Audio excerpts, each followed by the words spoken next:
नमस्कार दोस्तों, बहुत बहुत स्वागत है आपका डेली न्यूज़ इंडिया 1.0 में।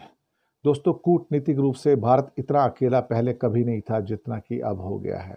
हालात कुछ इस किस्म के हो गए हैं जहां पर सऊदी अरब ने भी अब भारत को हैसियत बतानी शुरू कर दी है कि भाई अल्टीमेटली तुम्हारी हैसियत क्या है और मैं तुम्हारे साथ नहीं चल सकता हूं, मैं पाकिस्तान के साथ चलूंगा। भले ही उसके लिए अमेरिका से प्रेशर आया हो या शी जिनपिंग से प्रेशर आया हो, लेकिन कहीं ना कहीं पाकिस्तान को बचाने के लिए शी जिनपिंग और साथ में ट्रंप ने आपस में चाल चलकर भारत को वहां फंसा दिया कि इंडिया चाह कर भी पाकिस्तान के ऊपर अटैक कभी ना कर पाए।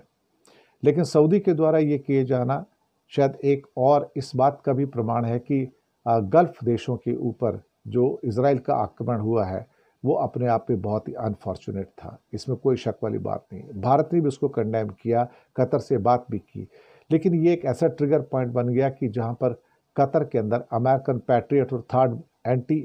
डिफेंस मिसाइल थी उनके पास, लेकिन उन्होंने इसराइल के जो F-16 और F-35 के ऊपर अटैक नहीं किया, उसको गिराने की कोशिश नहीं की। इसका मतलब ये कि अमेरिका इसराइल को दोस्त मानता है और इसराइल का कतर पर जो आक्रमण था उसको उन्होंने इनवैलिड नहीं माना और कहा कि ठीक है, अभी जो हो गया सो हो गया, आगे से देखेंगे क्या करना है। मैं ये भी यहाँ पर एक समझ कर चलता हूँ कि ये सारे के सारे जो ट्रिगर पॉइंट थे एक और कहानी कहते हैं कि भारत के इजराइल के साथ बढ़ते हुए और गाढ़े होते हुए संबंध, इस बात को अरब देश देख रहे थे कि भारत इजराइल के साथ अपनी दोस्ती बढ़ाता चला जा रहा है और कहीं ना कहीं शायद वो इजराइल जो हमारे लिए खतरा है वो नहीं चाहते थे कि भारत जहां हमारे साथ दोस्ती करता है वहीं इजराइल के साथ भी उतनी ही दोस्ती करे। भारत के अपने स्ट्रेटजिक इंटरेस्ट हैं, वो उसके इंटरेस्ट के हिसाब से चल रहा है, लेकिन हमारे अरब देशों के अंदर भी स्ट्रेटजिक इंटरेस्ट हैं। हमारे 1 करोड़ लोग वहाँ पर काम करते हैं, हमारा तेल पानी सब वहाँ से आता है, हमारा यूएई के साथ में फ्री ट्रेड एग्रीमेंट भी है, बाकी देशों के साथ भी हमारा बहुत सारा व्यापार होता है। तो इन सब चीज़ों को देखते हुए सऊदी अरेबिया के द्वारा पाकिस्तान के साथ जाना, भले ही वो चाइना का और अमेरिका का प्रेशर हो, और भारत को अकेला छोड़ देना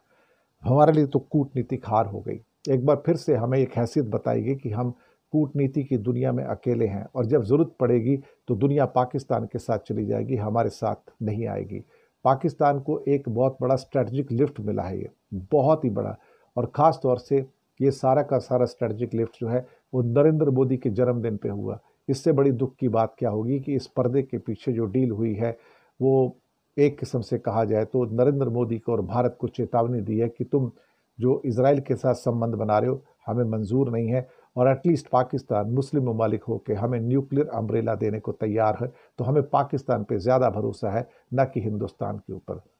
सब कुछ अच्छा होने के बावजूद भी आज हालात ऐसे हैं कि सऊदी अरेबिया भारत से खुश नहीं है और भारत के खिलाफ उसने वो एक्शन ले लिया जिसकी हम फिलहाल अभी तो उम्मीद नहीं कर रहे थे। लेकिन जो सऊदी ने अभी किया है कि भारत को भी किनारे कर दिया और भारत को भी एक किस्म से कहा जाए धोखा दिया,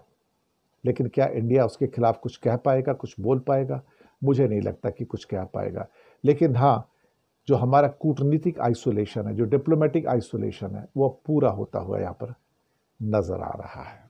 बहुत बहुत शुक्रिया आपका।